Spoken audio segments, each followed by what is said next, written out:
Audiolivro Herdeiros do Reino, 4 jovens em Babilônia e sua fidelidade a Deus, de Josanã Alves. Capítulo 8. O que move a verdadeira entrega. Ellen White declarou: Deus é que deve ser o objeto exclusivo de nossos pensamentos e adoração. C.S. Lewis disse: Não seremos capazes de adorar a Deus nas ocasiões mais sublimes se não tivermos adquirido o hábito de adorá-lo nas mais simples. O pastor Michael Ryan, que por alguns anos serviu como diretor da missão global da Associação Geral da Igreja Adventista do Sétimo Dia, tinha como uma de suas atribuições visitar os países mais desafiadores do mundo para a pregação do Evangelho. Certo dia, ele estava em um país visitando alguns pioneiros da missão global. Aquela era a primeira vez na história que um grupo de 23 crentes estava pregando naquele território, onde uma das maiores religiões não cristãs do mundo predominava. Ao iniciar a reunião, ele percebeu que apenas 22 deles estavam na sala. Então o líder da missão global do país começou a contar o motivo. Ele disse: Existem 17 pessoas que agora estudam a palavra de Deus e oram a Jesus como seu Salvador por causa desse nosso irmão. A fé prospera nessa grande cidade do norte do país. Mas os fundamentalistas radicais descobriram seu trabalho e o espancaram severamente. Nosso irmão está na UTI, com ossos quebrados e dezenas de pontos. Ele continuou: Eu o visitei há 2 dias.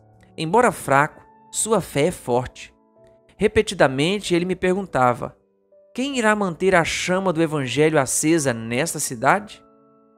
Na reunião da manhã seguinte, um jovem vestido com uma velha camisa verde se levantou e declarou: Eu vou continuar o trabalho do nosso irmão naquela cidade. Imediatamente, um círculo de oração se formou em torno do jovem. A reunião terminou ao meio-dia. Despedidas encheram o ar, e então o pastor Ryan viu o jovem com a velha camisa verde desbotada parado à sombra de uma pequena árvore. Ele estava prendendo uma caixa esfarrapada de papelão à sua bicicleta velha e gasta. O pastor se aproximou e disse: Suponho que você vá voltar para pegar suas coisas antes de ir para o norte. Não, respondeu ele alegremente. Isso é tudo o que possuo. Em seguida, o pastor Ryan disse: Saiba que estarei em oração por sua segurança e sucesso. Ouvindo isso, com gentileza o jovem respondeu com essas palavras inesquecíveis: Pastor, devo sempre ter em mente que o Senhor não me pediu para ter sucesso. Ele me pediu para ser fiel. Ali estava um jovem com uma velha camisa desbotada e com uma Bíblia bem marcada se dirigindo para um lugar que mais se parecia com uma cova de leões. Ele estava a segundos de partir com sua velha e gasta bicicleta por muitos quilômetros, com sapatos que tinham buracos em 2 dedos, para levar o nome do precioso Senhor Jesus. Quando ouço histórias como essa, sou levado a fazer as seguintes perguntas: Como alguém é capaz de fazer esse tipo de escolha? Como alguém é capaz de sacrificar a vida pela causa de Deus a esse ponto? Veja, o que você acabou de ler não é uma história sobre como dar estudos bíblicos, nem sobre ofertar para manter missionários trabalhando. Essa história é sobre a disposição de se dedicar à causa de Deus a ponto de fazer sacrifícios pessoais extremos e, se necessário, até entregar a vida pela verdade que professamos crer. Eu acredito que é esse tipo de entrega e fidelidade que nos aguarda nos últimos dias da Terra. Por isso, as perguntas acima são tão importantes. O livro de Daniel nos ajuda a encontrar as respostas. Afinal, ele e seus amigos, várias vezes ao longo do livro, arriscaram a vida pela fidelidade e compromisso com a verdade. Uma das maneiras de encontrar essas respostas é considerar sobre o que trata a história desses missionários, ou qual é o principal tema dessa história. O que você responderia? Pense um pouco. Alguns podem dizer: Pastor, essa história tem como tema principal o envolvimento missionário, ou a entrega completa pela causa, ou ainda a disposição de sofrer pela proclamação da verdade. Nenhuma dessas respostas está errada. Essas histórias têm todos esses aspectos. Mas o ponto principal de todos esses temas pode ser resumido na palavra adoração. Veja, não é possível ter envolvimento missionário, entrega completa à causa de Deus ou disposição de sacrificar por ela sem a compreensão do que significa a adoração. Esse é o principal tema do livro de Daniel e, na verdade, de toda a Bíblia. Não pense que a decisão de Daniel e seus amigos de não se contaminarem com a comida oferecida por Nabucodonosor envolvia apenas aspectos ligados a orientações de saúde. As orientações de saúde são dos pontos da adoração. Quando os amigos de Daniel se recusaram a adorar a imagem no campo de Dura, eles estavam adorando. Quando Daniel recebeu um decreto determinando que durante 30 dias ele não deveria orar ao seu Deus, decidiu arriscar a vida em nome da adoração. A compreensão do que significa adorar e da maneira bíblica de fazer isso é o ponto mais importante para viver a fidelidade à altura desses missionários da história mencionada e de Daniel e seus amigos. Permita-me esclarecer isso com duas histórias da Bíblia. Uma mulher chamada Ana percebeu que não conseguia engravidar. Na cultura em que ela vivia, ter um filho era sinal de prosperidade e das bênçãos de Deus. Para piorar a situação, seu esposo tinha outra mulher, chamada Penina, e esta tinha filhos. A Bíblia diz que Penina a provocava excessivamente para irritar. 1 Samuel 1, versículo 6. Pelo fato de Ana não ter filhos. Esse termo excessivamente não é comum na Bíblia. Isso nos faz concluir que a palavra foi cuidadosamente escolhida para nos dar a ideia exata do sofrimento de Ana. Esse sofrimento levava Ana a chorar e a não comer nada. 1 Samuel 1, versículo 7. Assim, o desejo de ter um filho tornou-se o principal motivo de suas orações e súplicas. Sua vida passou a girar em torno desse sentimento e desejo. Depois de um episódio curioso com o sacerdote Eli, Ana obteve a promessa de que Deus concederia o desejo de seu coração. E algum tempo depois, ela engravidou e teve um filho, a quem chamou de Samuel. Aquele menino era a realização do sonho dela.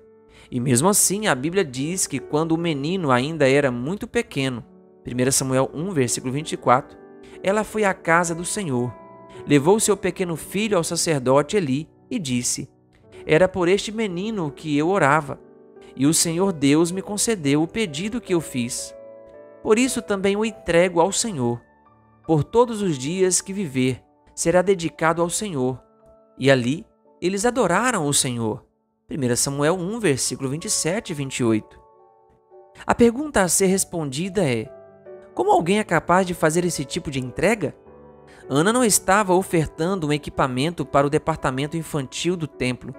Ela estava entregando o próprio filho, e não eram por uma semana, um mês ou um ano, e sim por todos os dias da sua vida. O texto bíblico nos dá a resposta ao afirmar que ela estava adorando o Senhor.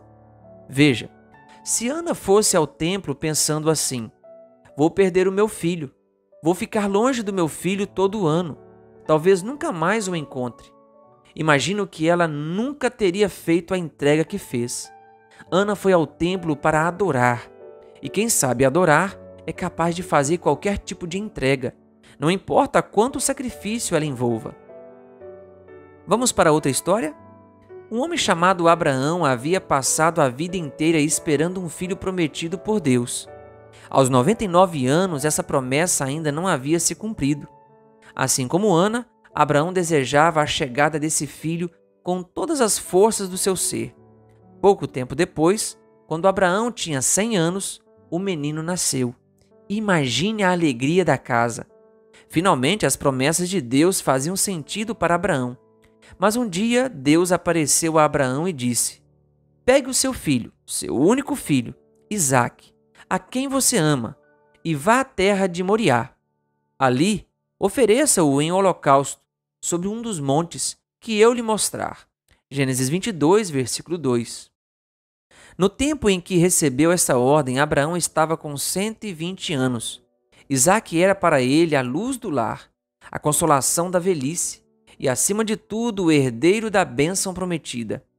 A perda desse filho por desastre ou doença teria despedaçado o coração do afetuoso pai, curvando de dor sua cabeça grisalha. Entretanto, foi-lhe ordenado derramar o sangue daquele filho com sua própria mão. Pareceu-lhe uma terrível impossibilidade. Deus pediu que Abraão oferecesse o filho em holocausto, e ele sabia bem o que isso significava. Ele havia passado a maior parte da sua vida oferecendo holocaustos a Deus. A oferta de holocausto envolvia o ato de cortar a garganta do animal, cortá-lo em pedaços e depois queimá-lo no altar. Era exatamente isso o que Deus estava pedindo que ele fizesse com seu filho. A Bíblia nos informa que Abraão decidiu executar a ordem divina e se dirigiu ao local em que deveria realizar o holocausto. Acompanhado por 2 servos e pelo seu filho Isaque, depois de 3 dias de jornada, Abraão ergueu os olhos e viu o lugar de longe. Então disse aos servos: esperem aqui com o jumento. Eu e o rapaz iremos até lá e, depois de termos adorado, voltaremos para junto de vocês. Gênesis 22, versículos 4 e 5. Você percebe as palavras usadas por Abraão? Ele disse aos servos que iria adorar a Deus. Mas, na verdade, ele não iria sacrificar o filho? Essa é a questão. Se Abraão tivesse passado aqueles 3 dias pensando: vou matar o meu filho, vou cortar o pescoço dele e depois queimá-lo, não teria feito a entrega que fez. Ele entendeu que estava indo adorar a Deus. E quem aprende a adorar a Deus é capaz de fazer qualquer tipo de entrega, não importa o que ela envolva. Algumas vezes, na vida cristã, pensamos assim: tenho que deixar de comer isso que tanto gosto só porque faz mal? Mas, quando entendemos a adoração, passamos a pensar assim: vou me alimentar da maneira que agrada a Deus, pois quero que o meu corpo esteja completamente disponível para a adoração ao meu Deus. Em vez de pensar: só tenho a parte da noite livre e ainda tenho que sair para dar estudos bíblicos para as pessoas, pensaremos assim: vou usar os meus dons o máximo possível para adorar o meu Deus e ser usado por Ele na salvação de pessoas.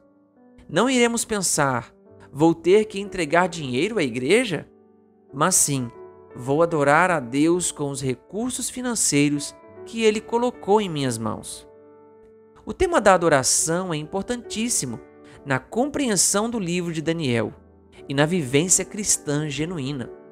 Por isso, continuaremos estudando esse tema nos próximos capítulos, para aprendermos na Bíblia a adorar como Daniel, Abraão e Ana. Nesse momento, quero convidá-lo a abrir a Bíblia e ler uma belíssima oração de adoração feita por Ana, registrada em 1 Samuel 2, versículo do 1 ao 10. Faça das palavras dela o seu reconhecimento de que Deus é o único digno de adoração. Leitura do primeiro livro de Samuel, capítulo 2, versículos de 1 a 10, na Nova Versão Internacional. A oração de Ana. Então Ana orou assim: meu coração exulta no Senhor minha força é exaltada. Minha boca se exalta sobre os meus inimigos, pois me alegro em tua libertação. Não há ninguém santo como o Senhor, não há outro além de ti, não há rocha alguma como o nosso Deus. Não falem tão orgulhosamente, nem saia de suas bocas tal arrogância, pois o Senhor é Deus sábio, é Ele quem julga os atos dos homens. O arco dos fortes é quebrado, mas os fracos são revestidos de força. Os que tinham muito agora trabalham por comida, mas os que estavam famintos agora não passam fome. A que era estéril deu à luz 7 filhos, mas a que tinha muitos filhos ficou sem vigor. O Senhor mata e preserva a vida. Ele faz descer a sepultura e dela resgata. O Senhor é quem dá pobreza e riqueza. Ele humilha e exalta. Levanta do pó o necessitado, e do monte de cinzas ergue o pobre. Ele os faz sentar-se com príncipes e lhes dá lugar de honra. Pois os alicerces da terra são do Senhor. Sobre eles estabeleceu o mundo.